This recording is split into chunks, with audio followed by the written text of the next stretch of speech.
This show is brought to you by Carnegie Hall. Carnegie Hall presents the program Rhiannon Giddens, Songs of Our Native Daughters. Giddens teams up with kindred banjo players to shine new light on African American women's stories of struggle, resistance, and hope. With unflinching, razor-sharp honesty, they confront frequently sanitized views about America's history of slavery, racism, and misogyny from a powerful Black female perspective. The performance takes place on November 4th, 2022 at 8 p.m. To purchase tickets, visit carnegiehall.org. Carnegie Hall, your seats are waiting. Hey, what's up, good people? It's Jay Ray, the co-host of Q Points, and I wanted to come to you because there are two really important ways that you can support our show. One is by subscribing to it wherever you listen to or watch your podcasts. Q Points is pretty much everywhere. The other thing that you can do is you can visit us on Apple Podcasts, on Spotify, and on Podchaser, and you can leave us a star rating. Please rate us 5 stars because you know you love Q Points. And on Apple Podcasts and on Podchaser, you can actually leave us a written review. It's not required, but it really does help to spread the word about the show, and it helps people to discover it as they're looking for new podcasts to listen to. We're always appreciative of you supporting Q Points. We thank you so much for all that you've done for us so far, and enjoy the show.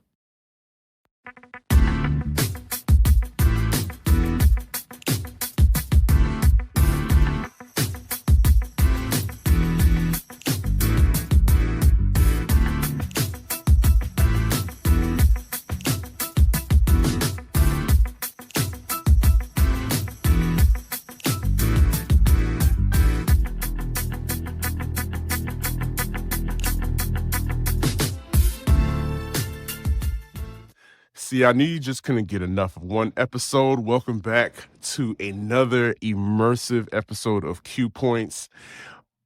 Ladies and gentlemen, I'm sitting here with my brothers here. We are discussing country music from the Black perspective, and we are so honored. First of all, I'm always honored to have my co-host right next to me. And if I haven't introduced myself, I'm Sir Daniel, if you didn't know by now. And next to me, What's happening, y'all? I'm Jay Ray, also known by my government as Johnny Ray Cornegay the Third. And as I said at the top, this is Q Points, your safe space for intimate and detailed conversation, because this is about to be super detailed tonight. Well, this particular episode in regards to country music, but we're always talking about Black music and Black excellence and giving props to the forefathers and foremothers who have laid it down for Black artistry, and we are super blessed to have with us again.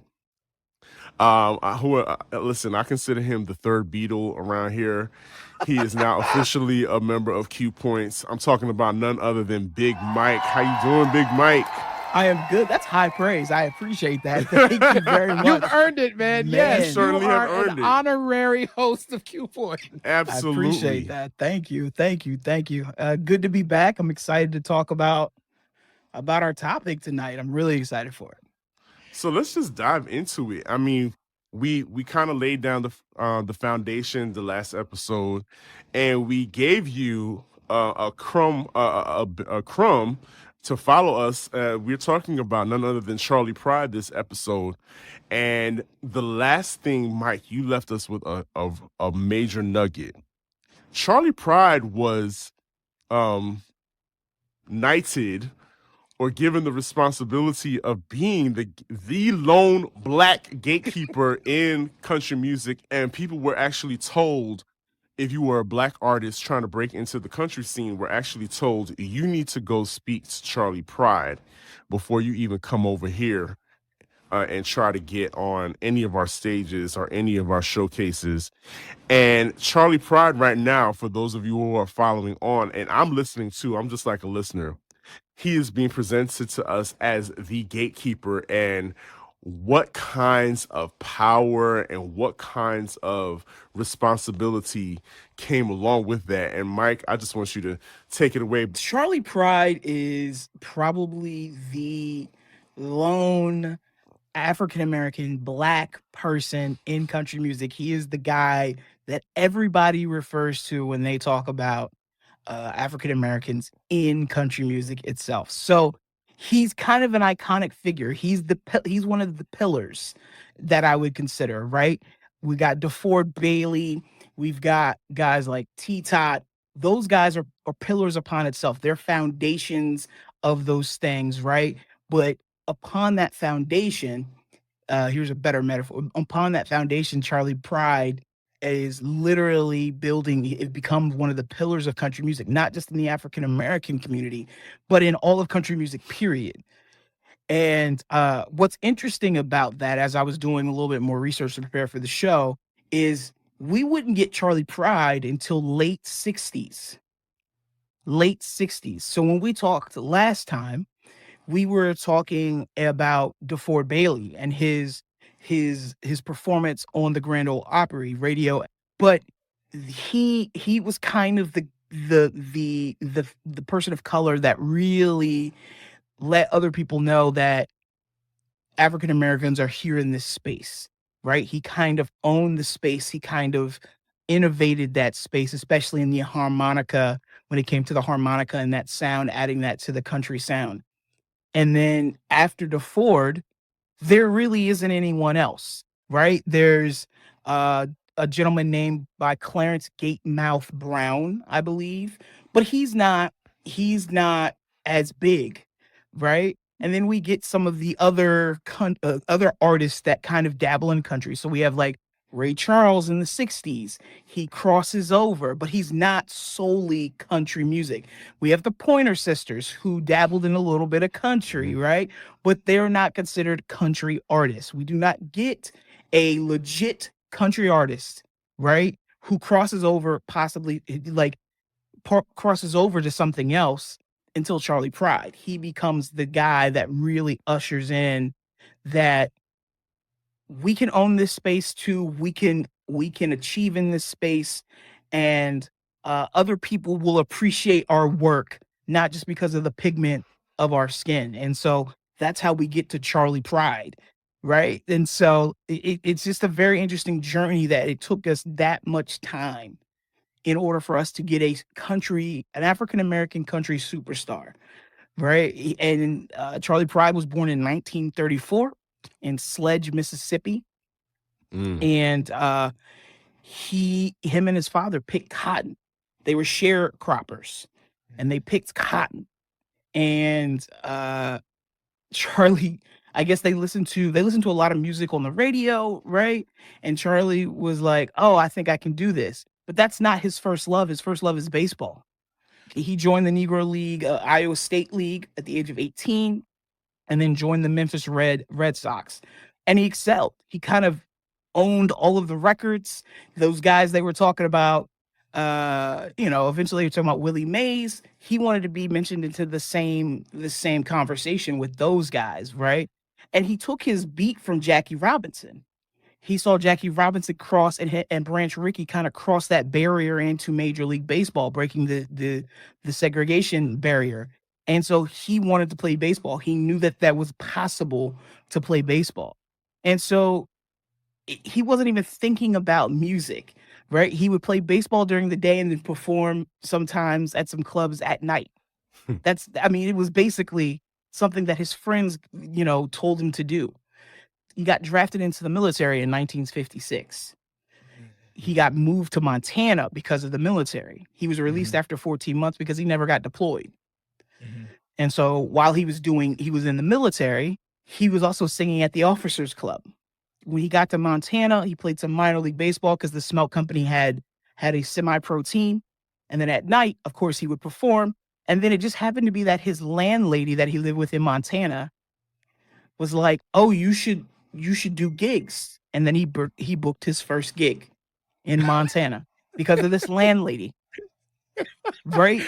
She like, "Listen, you could do some things." Yeah. If you she heard him sing and was like, "Oh, you should sing more."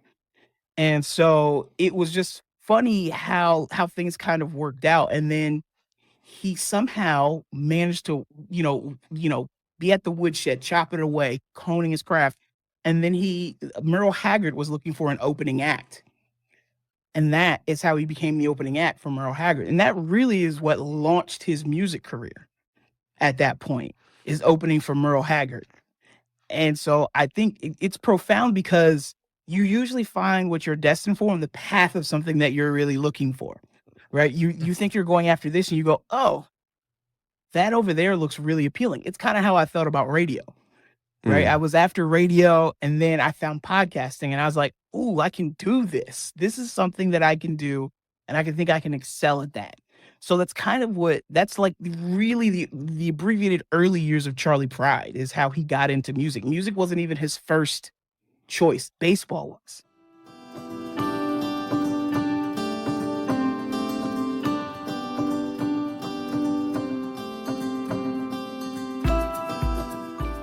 I've noticed a very common story amongst people, especially Black people, in that era. Black people who came to, excel in sports and music and whatnot. There was like a super, I don't know if they had like they all had like this super nomadic life, and they were very young when they started out. A lot of these young people, they were super young. They left home, but I guess in that era, it was commonplace to leave home at 16, 17, 18 to start foraging out your own life. But to move from, it was Mississippi all the way to Montana, was very commonplace for young people to go, I guess, where work was, to follow and also to pursue your dreams. What you're saying is absolutely true. Like, it just, I think he left because of the military. He really wasn't moving to Montana because he wanted to move to Montana. That was where he stationed, and it just happened to be where he seemed to thrive at that point. And I think in between that, he met his wife, and she had no interest in marrying an athlete or an entertainer. And in the documentary, she goes, I ended up marrying one in this, both, essentially. So it's just very interesting to see that his focus really wasn't music. He was an all-star at baseball. And if given an opportunity, he probably would have played in the pros. But he wasn't given an opportunity. Wow. And the other interesting piece, so, okay, you have this whole sports angle, and you mentioned this as well in your introduction about Charley Pride, is oftentimes with Black artists, you find that there's like a gospel thread, or a blues thread, or a jazz thread that kind of leads you to the whatever the thing is. Charley Pride, it was like a through and through country music artist. 100%. And and I was even in research, like looking for, like, did Charley Pride do like a jazz record, or Charley Pride do like a soul record, or and it was like, no, Charley Pride's gospel records were country gospel records. I'm like, that is the most unique thing that I have ever seen, because that's not the traditional path. Not at all. No. Most people kind of cross over into country. They start off popular music or whatever it is, or gospel, and then they cross over to country. They're never legit country artists. And I think that's what made Charley very special, is that he was a legit country artist. Like, he loved country. And I think that is what made him so special. But I also believe that he happened to be in the right places at the right time, right? And was prepared for those things. One of the coolest things I felt was where he really got his break was not only just the Merle Haggard concert, but in 1962, he met a DJ named Tiny Stokes, who arranged for Charley to have an audition with Red Foley and Red Sovine. And so those two guys at the time in country were pretty big names. And he auditioned for them, and they thought he was great. And so they wanted to really try to foster him into this whole country music thing. So he just happened to be in these right places at the right time, and people loved his voice. He had such a country voice. Yes. And so many people will go, if I closed my eyes, all you can see the art, you can hear the artistry in his voice. That's how good he was. And it was, and I keep reminding people, is that was his second dream, his second destiny, right? And so and when I say that, it's not like he took it lightly. This man, and I have it written down here, he has 69 chart records, 52 in the top 10, 29 number ones. Tell me how that is your second choice. Wow. That was ordained for him to do. It was absolutely. How is that your second choice in life? How do you just happen to fall upon being the best that can, with baseball, he was an all-star. Country music, how do you stumble on being the best as your second job career or career period? Like, it's amazing what he accomplished, and just happened to be in the right place at the right time, and the right people who understood that there was talent meant more than the pigment of his skin. You went right where I am stuck on the fact that I can't imagine the stories he had or what he had to endure for the fact that he was doing the level of work that he was doing at the time that he was doing it. It's hard today. It's hard in 2022. This man is a pioneer. What types of crazy stuff did Charley Pride have to get through to get to the stage? And here's the craziest part about it. He didn't have to deal with anything. He said in his documentary, he said Jackie Robinson had to deal with all of these words and all of this hatred, and he didn't have to deal with any of it. He said, I didn't deal with any of it. Half of the stuff that he dealt with. Wow. That was what was amazing to me when he said it. I was like, you're telling me he didn't deal with any of it? So he's a true anomaly. He is a true anomaly. He is a true anomaly. And I mean, he gives credit to his mother. And he said, I'm paraphrasing here, but she basically told him that there are good and bad people in this world. And it's about how you engage with those people, right? Knowing her son was getting ready to go into this world, she just told him that there are good and bad people in the world. Some people are going to love you and some people are not going to. And he just leaned into that person. He said, I'm going to get out here, sing my music. And if they love me, they love me. If they don't, then oh well. And he handled it with such grace. Like, you hear these stories about people and you keep waiting for the other shoe to drop, and you don't hear about that with Charley Pride. He understood his role.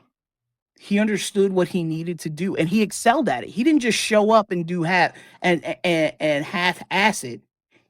He's got 69 charted records, 29 number one hits.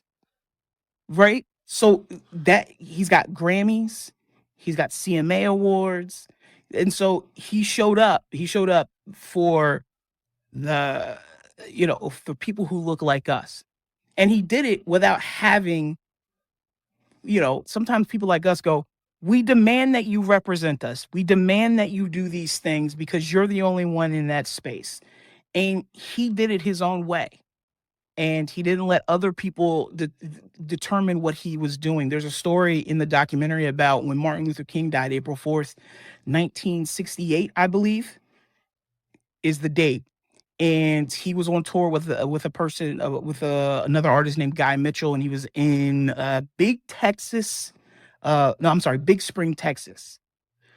And the Opry had shut down. They were not having any performances for 45 years. They've had performances. This was the first time they'd canceled performance because of Dr. King's death and assassination. And so they asked Charley Pride. Charley was contemplating whether or not he was going to perform. So he said, I hopped in a taxi, and I guess there was so much police and rioting going on at the time. The guy goes, I have one of them in the car. And Charley, in the documentary, he goes, I noticed that he said one of them. Right. And then he got to the venue, and he was trying to decide if he was going to take the stage, and he decided to take the stage. In Texas, they applauded for him, but they didn't say a word. And he said, I didn't say it. I didn't talk about it. And they didn't say anything to me.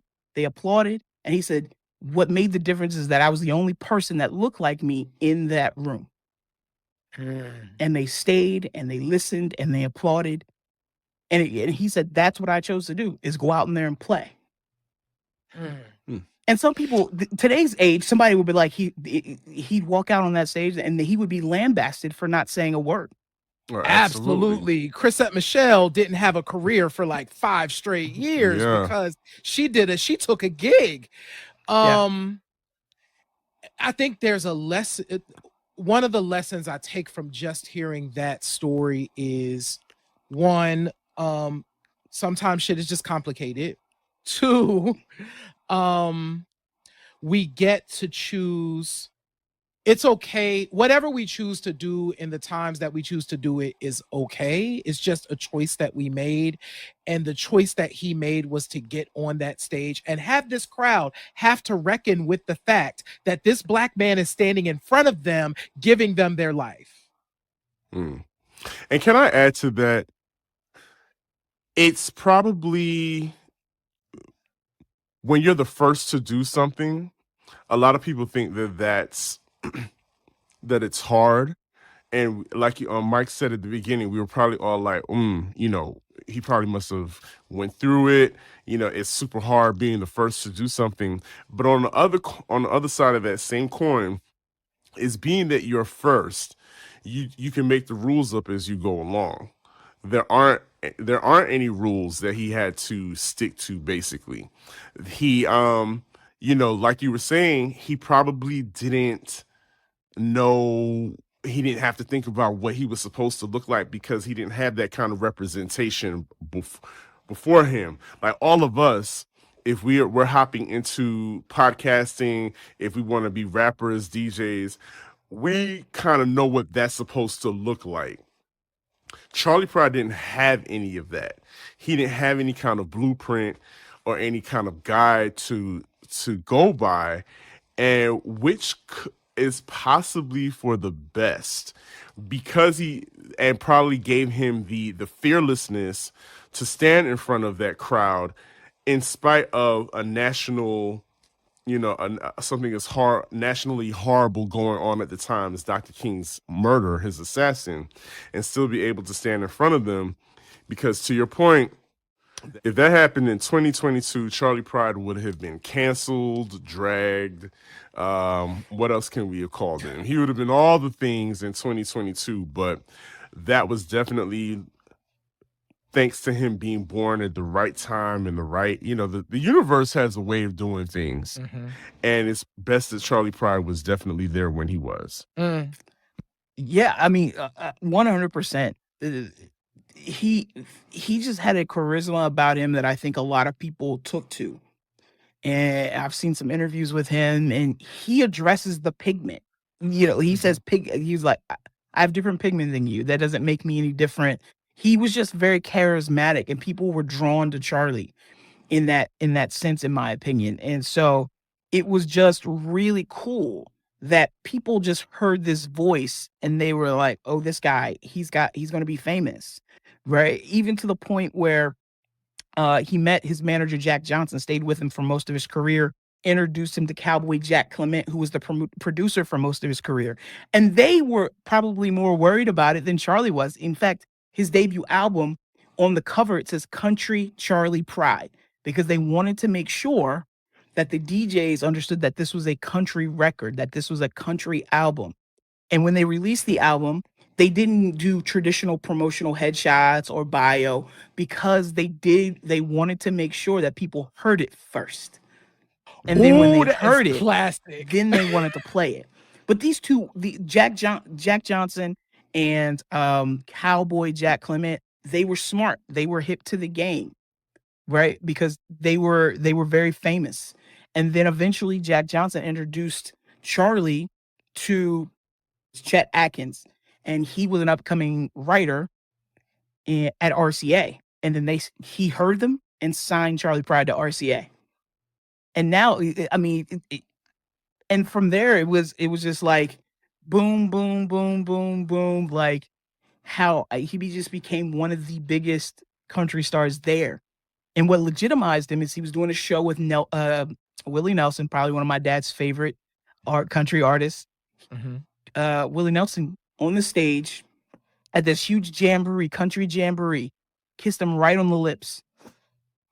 Oh, Willie. I love Willie Nelson. Willie kissed him right on the lips, and it helped endorse Pride along with some other country artists as a legitimate country artist. Wait a minute. Did he kiss him or was he shotgunning him? No, he was kissing him. He kissed him. And they both, it's funny in the documentary, Charley Pride and Willie Nelson, they're sitting together across from each other. And he goes, he was like, and I just kissed you on the lips. And then Charlie, you see later that Charlie gets him back. He was like, that was payback for the stage. Like, and they both laughed, but it was a big moment. And Willie said, if I could kiss this man on the lips, then you can listen to his voice. Wow. You can listen to his music. Interesting. And so you've been talking a lot about the acceptance that the country audience gave Charley Pride right off the rip. Then I think about artists like the Fifth Dimension, and how when they came, when we did the show regarding the Summer of Soul movie, and how when the Fifth Dimension came to Harlem to perform, they were very nervous because they were coming from the West Coast, and a lot of people weren't really certain about that sound. They didn't, they were questioning the blackness of it all. And I'm just wondering, like, what were the Black audience's reactions to a Charley Pride? Because we could be a little unforgiving and we could be a little tough, but I just wonder about that. And like he for him to get acceptance right off the bat from the country audiences, I wonder what the reception was like, at Showtime at the Apollo. What I find fascinating about Charley Pride, so of course, now I'm going to go just into like my music history or my experiences with music. Charley Pride was one of the first country artists that I remember hearing about because my mom was such a huge Charley Pride fan.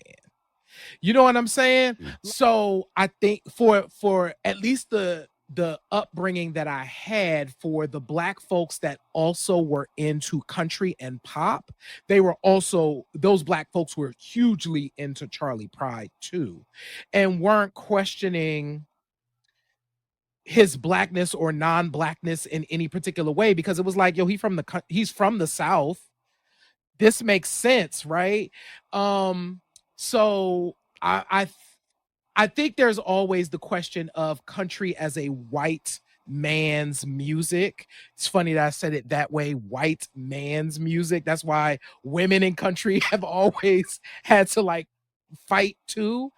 But yeah, from my experience, Black folks always kind of felt some fondness for Charley Pride if they were into country anyway. Yeah, and it's because he's, like I said, I think he's the lone figure, right? That you can really go, he's a Black dude. He sings country. We have to have some things in common. And I think that's why people really gravitate towards him. But he was a superstar, like not just in US, globally, he was a superstar. He traveled in Europe. He sold tens of millions of records worldwide, not just in the US. He was global. He just wasn't here. He was global. And I think at that point, when you're such a force like that, you can't deny it. You can't deny it. And I think he had a great team. I keep saying these names, Jack Johnson and Cowboy Jack Clement, but Cowboy Jack Clement worked with Johnny Cash. And in the documentary, they say he must have understood that low type of voice that Charley Pride had, because Johnny Cash had the same type of voice. So they were able to craft songs and craft sonically around Charley Pride to make him sound really good. And then you have a guy like Chet Atkins, head of RCA, who took a chance, who saw that Jackie Robinson thing with Bryant Rickey and was like, oh, we can do this. This can be done. He has the voice to do it. And it had to be a good voice. If his voice was shoddy, he wouldn't have gotten very far. Yeah. But the fact that you can close your eyes and hear it in his voice, that means something, which is what I think these three white men, and I want to be very clear, these three white men why we're taken to Charley, who didn't care what his color was. They just saw someone, and they didn't relegate him to the race records, as they used to call them, right? They understood that he was going to cross barriers and knock down walls, not just here in the US, but also globally. And so these guys, for some reason, just rallied around Charley, and they pushed him forward. They didn't hold him back. They didn't try to hold him down. They understood that the music was going to transcend his color. And I think in the documentary, Charley mentions that Cowboy Clement said, 50 years from now, Charley, people are still going to want to hear your music, and you're still going to want to sing them. And at the time, he was still alive. God rest Charley Pride's soul. But he said, he's like, and he's pretty spot on. Because he just recently died like 2 or 3 years ago. So I think he was 89, 86, something like that. And he said he was right. I still want to sing him, and people still want to hear him. So, I mean, that tells you to the longevity of his music, right? And who he was as a person. And he always wanted to talk to artists and people, and was just very kind. But I think he understood what his role is. He understood that he was the first of this, and he needed to excel. But it also comes with the downside of that, which is why we're going to talk about this whole Charley Pride effect, because it took a long time for someone of Charley Pride's character to break through in country music again. And because he was the standard, and as a standard, he was high, right? He was up there. It took a lot of, it was going to be at least 30 to 40 years before somebody could even touch what he did. In fact, the first black male to do it was Jimmy Allen, to become number one country record as a African American male. He was the one that broke Charley Pride's record. He was the guy. So it just, there's an upside and there's a downside to Charley Pride. There's something to be very prideful of Charley. Yes, that's us. He is there. He is considered royalty when it comes to country music. I was watching this documentary, and people like Bobby Bones and Garth Brooks, Dolly Parton, they're all singing his praises. And with that kind of recognition and that kind of history, it's hard to live up to.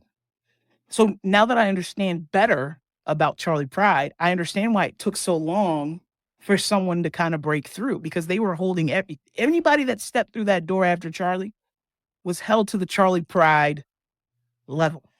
It helped us and it hurt us at the same time.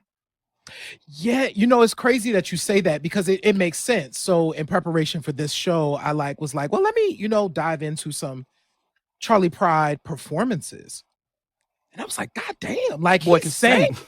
Like, he's just up here singing and all of that, baby, the most white people you could ever find is his band, like background singers, da-da-do-do-do, and Charley's just up there singing.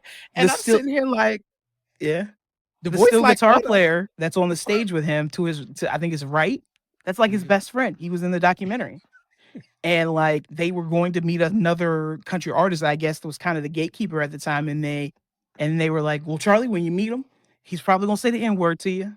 He didn't. And so when Charley met him, I forget what his name is, something Flown or something like that. But when he was like, Mr. Flown, I'm Charley Pride. Charley said his shoulders went up and he turned around.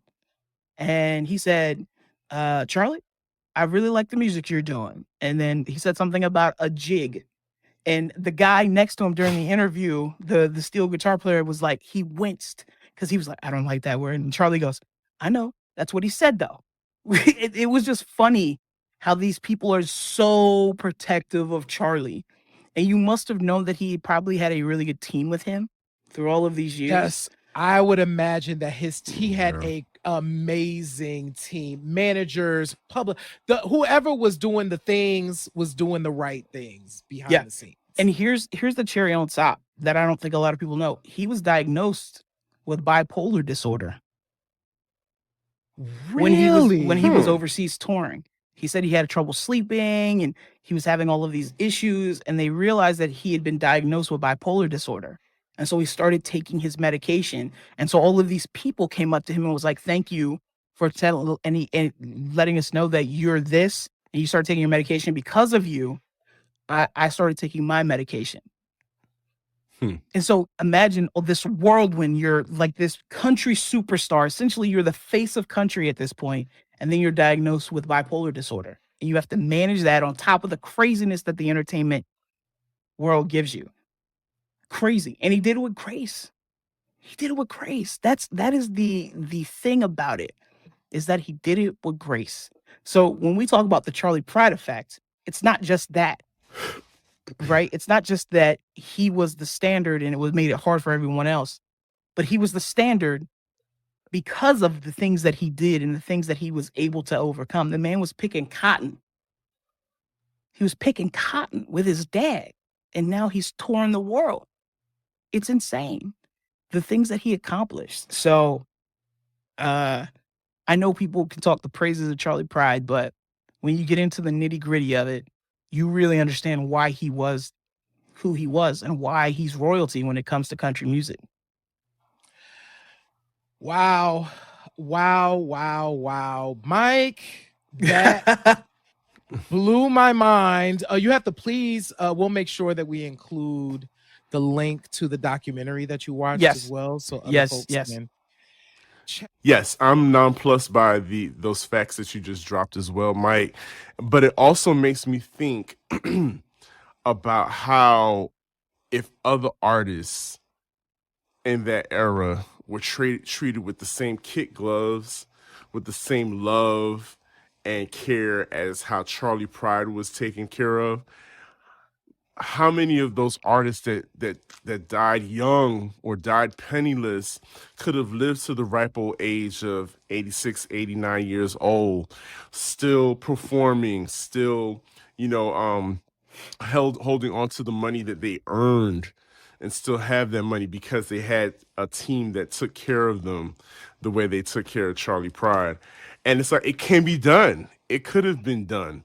And it can be done today if the teams that are around artists are well taken care, are people that actually care about the artists. And it's lovely and it's sad at the same time, But those are the types of stories that we explore on Q Points, because it's part of, music is part of the human experience, and we are going to come across these stories like this. So, wow. It really is wow. And what you're saying is that my wife really said that to me as we were watching the documentary. She goes, "This is great. Charley Pride is awesome. He represented well, right? But what about all those other people that you're mentioning, Sir Daniel? What about the people that worked twice as hard just to get the half the recognition that Charley Pride did?" And I think one of the things I will walk away as a takeaway, and it's not a mark on his legacy, in my opinion, but how many artists did you turn around, put your hand out, and bring with you, Charlie?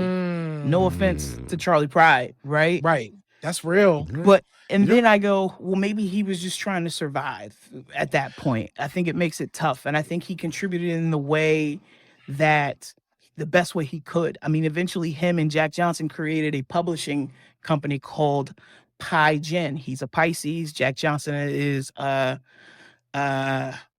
Gemini. Yes. My wife would be like, "This is sad. You don't know this. This is sad." But yeah, I mean, he started a publishing company, and to help songwriters and stuff like that. But it's kind of hard to knock him, man, because it's the 60s. It was the early 60s when he broke through, 70s when he broke through.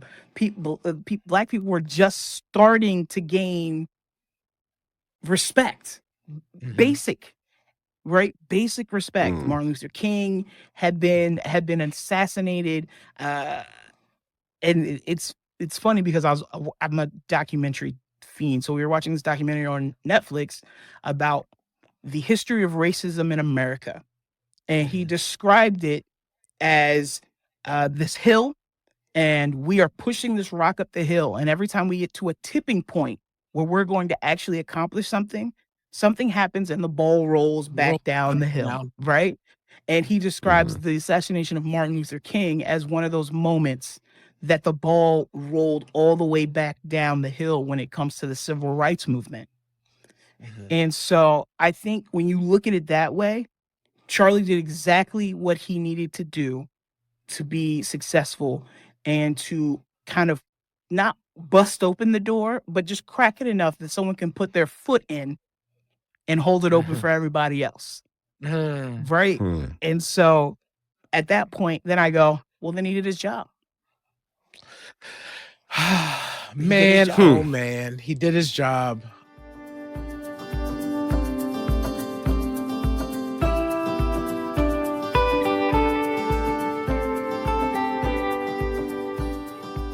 To that point of putting the foot in and kind of cracking the door open. An interesting history fact. All right, here we go. Okay, J. Ray, hit us with it. So, okay, one of the things, of course, we were talking about Charley Pride. We were talking about country music. And of course, Nashville is the cradle of country music. And my main question was, and I used the Google machine, was like, why did Nashville become a thing? Surprised, but not surprised. So, so some of the success of Nashville becoming the music capital that it is had to do, surprisingly, with the Fisk Jubilee Singers. Do y'all know the history of the Fisk Jubilee Singers? So here we go. So in the 1800s, so Fisk University, HBCU, they needed to raise money for the school. So what a lot of schools would do at the time was they're going to do a choir, they're going to do some concerts, whatever. So the Fisk Jubilee Singers were created and put together by students at Fisk University. And these students would sing old spirituals, old Negro spirituals. And it became one of the first times that audiences outside of Black communities could hear these songs in a public forum. And what was unique about the Fisk University Singers is, of course, they were Black people and they weren't singing. It wasn't a minstrel show. They weren't doing minstrelsy with the performance. They were performing these songs in the fashion in which they were meant to be performed. And so apparently, the Queen of England may have been the first to call Nashville the Music City because they started traveling the world. She saw the Fisk Jubilee Singers singing and called and referred to Nashville as the Music City, but the Fisk Jubilee Singers are at the foundation of Nashville becoming the music capital that it is. These students from this Black university, it was probably a college then, traveling the world to raise money for the school by singing songs from Black people. And they still, to this day, they're still a major draw. Yeah. And those concerts are still a major draw. Yeah, they just won a Grammy recently. Yeah. So, which is funny because it becomes full circle to me. One of my favorite songs by this country artist named Rodney Atkins, and on his song "Caught Up in the Country," the Fisk Jubilee Singers are featured. Came out in 2019. See. So and Rodney Atkins is he is country by every sense of it, but it's one of my favorite songs. Right, I have it. Like, I mean, one of the lyrics is, "I want to keep riding until to where the creek ends," or something like that. My wife goes, "What do you know about the creek ending? You grew up in Rockville." I was like, "But it speaks to my soul." I'm not sure what you're talking about, but it speaks to my soul. But it's just funny that you said that, and then I'm like, "Oh, here they are in country music, backing up a country music star." He put them in there. He's featured them like that. Going back to the other show, when I say that we are foundational, ever since I heard that we are foundational, you can't escape it. You can't escape us. As much as you want to, as much as people want to try to just erase whatever we've done, you can't escape us. We're always here. Not at all. And listen, if that doesn't make you want to stick around and hear what's on the next episode, because we've got more coming for you. And you know what? You know, J. Ray, what do I always say? In this life, you have a choice. You can either pick up the needle or you can let the record play. This has been another special edition of Q Points with our very special guest, Big Mike, the third Beatle of the Q Points family. And we will see you all on the next episode. I'm Sir Daniel. J. Ray. I'm Big Mike. And this has been Q Points. We'll see you next time. Peace.